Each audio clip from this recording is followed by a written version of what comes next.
हमारा पहला प्रश्न है, संविधान सभा का स्थायी अध्यक्ष कौन है? Option A doctor Sachchidanand Sinha, option B Bhimrao Ambedkar, option C BN Rao, option D doctor Rajendra Prasad. तो option D is correct answer. Doctor Rajendra Prasad संविधान सभा के स्थायी अध्यक्ष हैं। डॉक्टर राजेंद्र प्रसाद को 11 दिसंबर 1946 को संविधान सभा का स्थायी अध्यक्ष चुना गया। BN राय संवैधानिक सलाहकार हैं। डॉक्टर सच्चिदानंद सिन्हा अस्थायी अध्यक्ष हैं जो 9 दिसंबर 1946 को चुने गए थे। ठीक है, क्लियर है। चलते हैं आगे के प्रश्न पर। हमारा आगे का सवाल है, निम्नलिखित में संविधान सभा द्वारा गठित प्रारूप समिति का सदस्य नहीं था।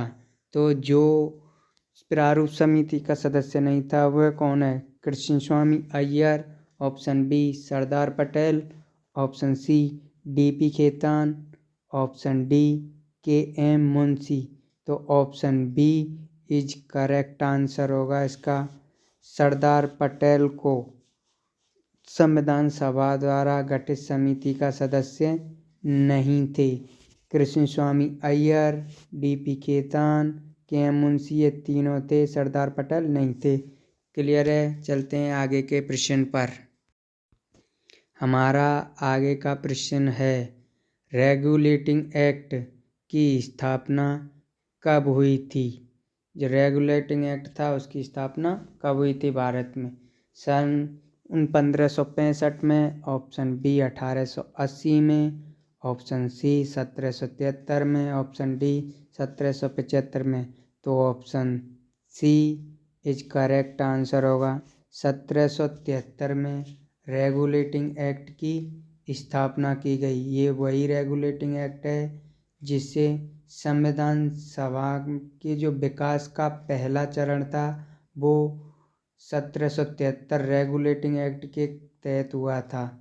Option C is correct answer. तो चलते हैं आगे के सवाल पर। हमारा आगे का सवाल है, 1946 के कैबिनेट मिशन में कौन सदस्य नहीं था? जो 1946 की कैबिनेट मिशन की बैठक हुई थी उसका सदस्य कौन नहीं था? Option A Lord Pethick Lawrence, option B Sir Stafford Cripps, option C AV Alexander, option D Lord Amery. तो ऑप्शन डी इसका राइट आंसर होगा। लॉर्ड एमरी जब 1946 में कैबिनेट मिशन की बैठक हुई थी उसका सदस्य लॉर्ड एमरी नहीं था। बाकी तीनों Lord Pethick Lawrence, Sir Stafford Cripps, AV Alexander तीनों थे। क्लियर है। चलते हैं आगे के सवाल पर। हमारा अगला प्रश्न है, डोप उल्लंघनकर्ता देशों में शीर्ष स्थान पर कौन है? ऑप्शन ए रूस, option B Bharat, option C Italy, option D Brazil. तो ऑप्शन ए इसका राइट आंसर होगा। जो शीर्ष स्थान पर है डोप उल्लंघनकर्ता देशों में वो रूस है, और इटली दूसरे स्थान पर है, हमारा भारत तीसरे स्थान पर है, ब्राज़ील चौथे स्थान पर है। डोप एक एजेंसी है, डोप एक एजेंसी का नाम है। तो जो रूस है इसमें शीर्ष स्थान पर आता है, सबसे पहले स्थान पर। क्लियर है। चलते हैं आगे के प्रश्न पर। हमारा आगे का प्रश्न है, 1938 में जयपुर प्रजामंडल के अध्यक्ष निम्न में से किसे चुना गया? ऑप्शन ए भंवरलाल सर्राफ को, ऑप्शन बी बलवंत सिंह मेहता को, ऑप्शन सी GD बिड़ला को, ऑप्शन डी जमनालाल बजाज को। तो option D is correct answer होगा। 1938 में जयपुर प्रजामंडल के अध्यक्ष जमनालाल बजाज को चुना गया था। इसमें बलवंत सिंह मेहता का संबंध जोधपुर से है। ठीक है, तो इसका सही जवाब ऑप्शन डी जमनालाल बजाज होगा। ठीक है, क्लियर है। चलते हैं आगे के सवालों पर, देखते हैं। हमारा अगला सवाल है, अपसौर की स्थिति कब होती है? ऑप्शन ए 22 दिसंबर को, ऑप्शन बी 4 जुलाई को, ऑप्शन सी 3 जनवरी को, ऑप्शन डी 21 जून को।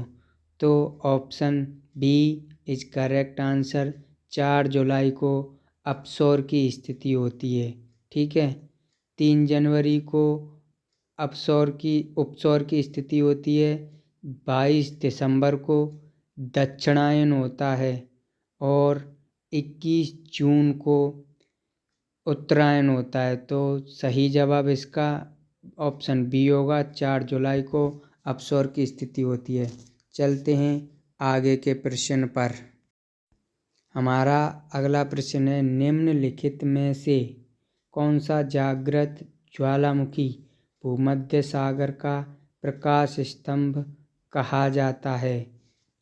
किस ज्वालामुखी को कहा जाता है? ऑप्शन ए स्ट्रोम्बेली को, ऑप्शन बी वोल्केनो को, ऑप्शन सी एटना को, ऑप्शन डी वेसुवियस को।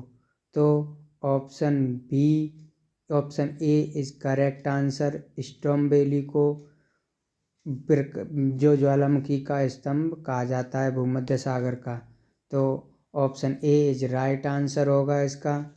वोल्केनो एक तो ज्वालामुखी का नाम है, एटना और वेसुवियस दोनों इटली में पड़ते हैं। क्लियर है? अपना अगला प्रश्न है, निम्नलिखित में से किस राज्य में दक्षिण पश्चिम मानसून द्वारा वर्षा नहीं होती? वह कौन सा राज्य है? Option A Tamil Nadu, option B Punjab, option C Rajasthan, option D Karnataka. तो सही जवाब इसका क्या होगा? Option A is correct answer. Tamil Nadu में दक्षिण पश्चिम मानसून द्वारा वर्षा नहीं होती। राजस्थान तक ये दक्षिण पश्चिम मानसून पहुंचता ही नहीं। दक्षिण पश्चिम मानसून को आता हुआ मानसून के नाम से जाना जाता है। तो ऑप्शन ए करेक्ट आंसर। चलते हैं अपने आगे के प्रश्न पर। क्लियर है? लेटराइट मिट्टी से निम्नलिखित में से कौन सी फसल संबंधित है? ऑप्शन ए कपास, ऑप्शन बी चावल, ऑप्शन सी गेहूँ, ऑप्शन डी बागानी फसलें। तो इसका सही जवाब ऑप्शन डी होगा, बागानी फसलें।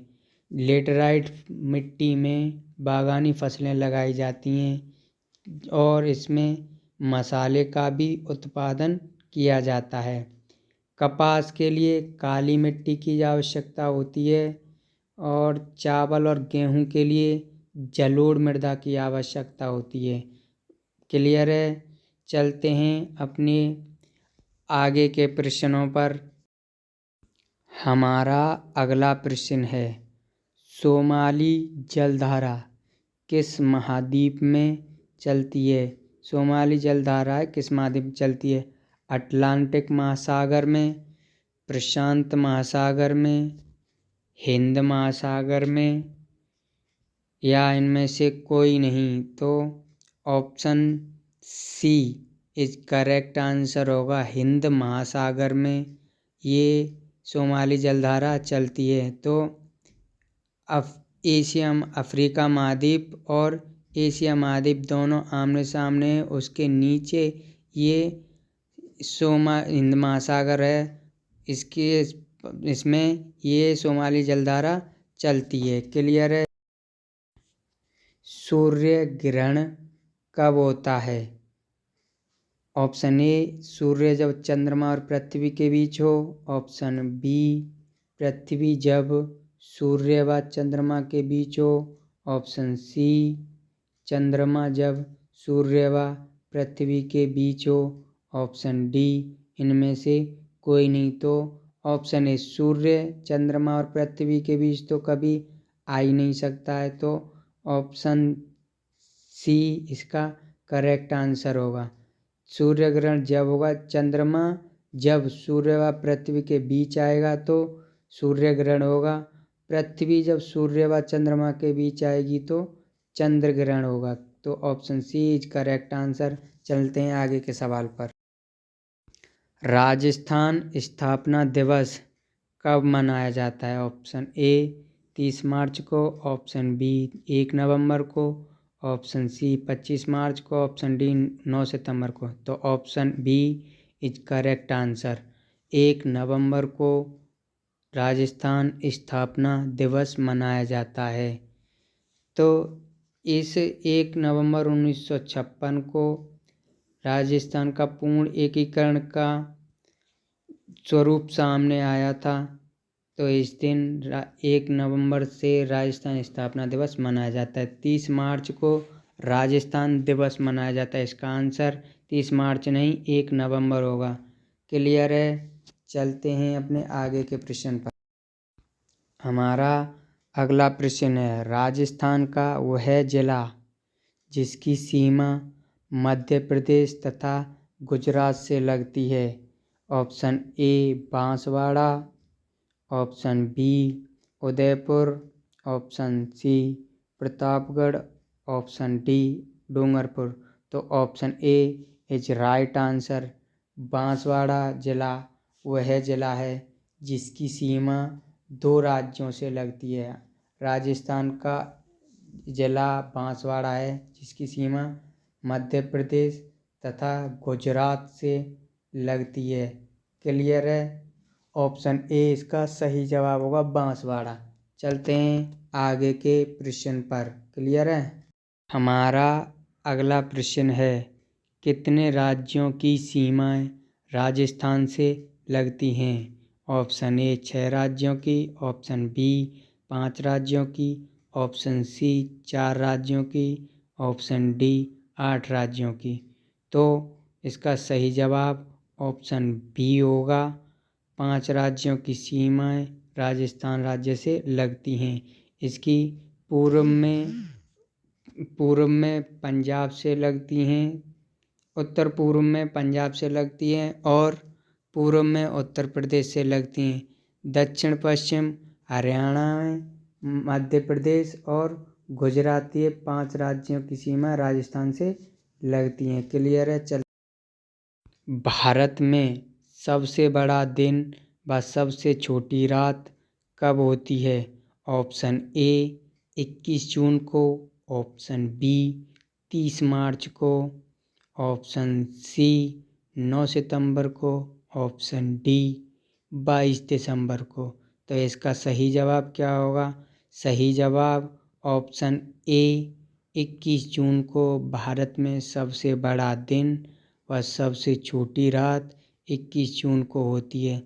इस दिन कर्क रेखा पर सूर्य की किरणें सीधी पड़ती हैं, इसलिए उत्तरी गोलार्ध का वाला हिस्से में हमारा भारत पड़ता है और सबसे बड़ा दिन और सबसे छोटी रात 21 जून को मानी जाती है। क्लियर है? हमारा अगला प्रश्न है, देश में कर्क रेखा की सर्वाधिक लंबाई किस राज्य में है? ऑप्शन ए गुजरात राज्य में, ऑप्शन बी राजस्थान में, ऑप्शन सी मध्य प्रदेश में, ऑप्शन डी हरियाणा में। तो इसका सही जवाब ऑप्शन सी मध्य प्रदेश में कर्क रेखा की सबसे ज़्यादा लंबाई है। सर्वाधिक लंबाई कर्क रेखा की एमपी में पड़ती है। और सबसे कम पूछता है तो सबसे कम कर्क रेखा की लंबाई राजस्थान प्रदेश में पड़ती है। ठीक है? सबसे ज़्यादा एमपी में। ऑप्शन सी इसका सही जवाब होगा। चलते हैं आगे के सवाल पर। हमारा अगला प्रश्न है, निम्नलिखित में से किसे कंप्यूटर का पितामह कहा जाता है? यानी कि कंप्यूटर का पिता किसे कहा जाता है? ऑप्शन ए चार्ल्स बेबेज को, ऑप्शन बी जे थॉमसन को, ऑप्शन सी बेल्स पास्का को, ऑप्शन डी हरमन होलेरिथ को। तो ऑप्शन ए इसका राइट आंसर होगा। चार्ल्स बेबेज को कंप्यूटर का पितामह कहा जाता है। तो ऑप्शन ए इसका राइट आंसर होगा। ठीक है, चलते हैं आगे के सवाल पर। हमारा अगला प्रश्न है CPU का क्या अर्थ होता है। जो कंप्यूटर का मस्तिष्क होता है CPU, उसका अर्थ क्या होता है, यानी कि पूरा नाम क्या होता है। Option A central program unit, option B control program process, option C control process unit, option D central processing unit. तो इसका सही जवाब option D central processing unit होगा, CPU का पूरा नाम। तो चलते हैं आगे के प्रश्न पर। क्लियर है। हमारा अगला प्रश्न है निम्नलिखित में से www का सही अर्थ क्या होता है। जो वेबसाइट होते हैं HTML कई साइटें होती हैं, तो www का सही अर्थ क्या है। Option A world wide web, option B web wide world, option C window world web, option D world wide window. तो इसका सही right answer option A is correct answer होगा। www का पूरा नाम वर्ल्ड वाइड वेब है। ठीक है, क्लियर है। चलते हैं अब आगे के प्रश्न पर। अगला प्रश्न है निम्नलिखित में से कौन सी सूचना प्रौद्योगिकी शब्दावली नहीं है। तो option A cyber crime, option B प्रकाश भंडारण, option C cyber space, option D modem. तो इसका सही जवाब प्रकाश भंडारण होगा। प्रकाश भंडारण option B is correct answer. तो प्रकाश भंडारण वह होता है जो सूर्य से आने वाले प्रकाश को अपने आप में समाहित कर लेता है और बैटरी चार्ज हो जाती है। कुछ समय पश्चात वो अपने निश्चित समय पर डिस्चार्ज हो जाती है। क्लियर है। हमारा अगला प्रश्न है कौन सी भाभा अनुसंधान केंद्र द्वारा विकसित सुपर कंप्यूटर योजना है। Option A storage, option B chips, option C परमाणु, ऑप्शन डी अनुपम। तो सही जवाब इसका क्या होगा। सही जवाब option D is right answer अनुपम होगा। जो कंप्यूटर सुपर कंप्यूटर योजना है वो BARC द्वारा सन 1991 में विकसित की गई थी। इस विकसित योजना है जो 1991 में की गई थी। इसमें कई 20 से अधिक प्रकार के कंप्यूटर बनाए जा चुके हैं। क्लियर है। चलते हैं आगे के सवाल पर। हमारा अगला प्रश्न है 1857 की क्रांति में किसने सबसे पहले बलिदान दिया था। उस महापुरुष का नाम बताना है जिसने 1857 की क्रांति में सबसे पहले अपना बलिदान दिया। Option A Bhagat Singh, option B Tatya Tope, option C Chandrashekhar Azad, option D Mangal Pandey. तो इसका सही जवाब क्या होगा। Option D is correct answer. Mangal Pandey ने सन 1857 की क्रांति में सबसे पहले बलिदान दिया था। क्लियर है। ऑप्शन डी इसका सही जवाब। चलते हैं आगे के प्रश्न पर।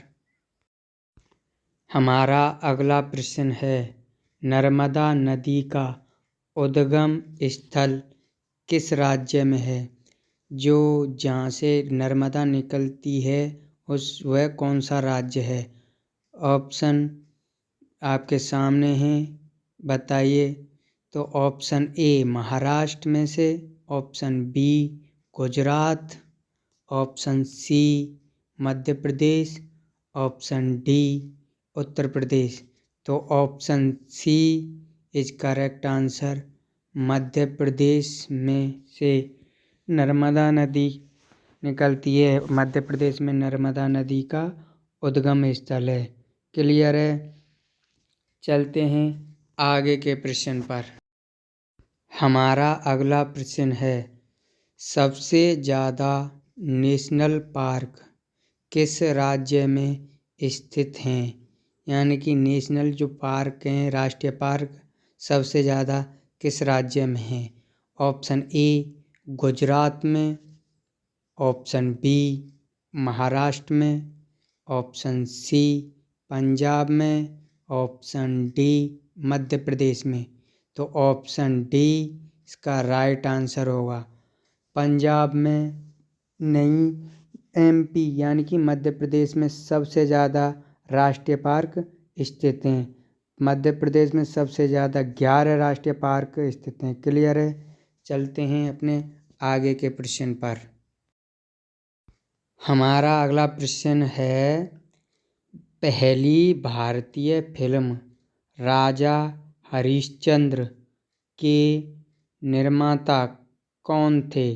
भारत में पहली भारतीय फिल्म बनी थी, उसके निर्माता कौन थे? Option A Dada Saheb Phalke, option B BR Deshmukh, option C KR Sheikh, option D कोई नहीं। तो option A is correct answer, Dada Saheb Phalke. ये एक दादा साहब फाल्के पुरस्कार भी होता है। तो पहली भारतीय फिल्म के निर्माता दादा साहेब फाल्के थे। क्लियर है। चलो दोस्तों वीडियो अच्छा लगे तो लाइक करें, शेयर करें और कमेंट करें और सब्सक्राइब करें। इससे मेरा आने वाला वीडियो का नोटिफिकेशन पहुँचे सबसे पहले आपके पास।